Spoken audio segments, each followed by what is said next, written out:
तो वर्णमाला, ठीक है, वर्णमाला की शुरुआत जो भी होती है वो स्वर से होती है।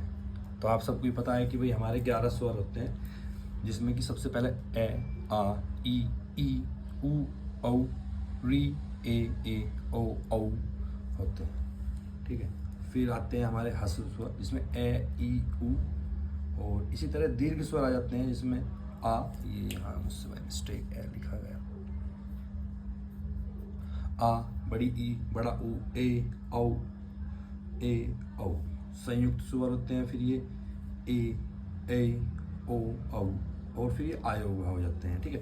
कई बार हमने देखा है कि किसी भी एग्जाम में आप देख लीजिए आयोग भाव भी पूछे जाते हैं कि भाई कौन सा आयोग भाव है इसमें से, ये संयुक्त स्वर कौन से होते हैं। तो ये आपका जो एग्ज़ाम पैटर्न है वो काफ़ी मतलब ऐसा हो चुका है कि आपको बेसिक से और स्पष्ट जानकारी होनी चाहिए सही से, जब भी आप एग्ज़ाम क्लियर कर पाएंगे, ठीक है दोस्तों।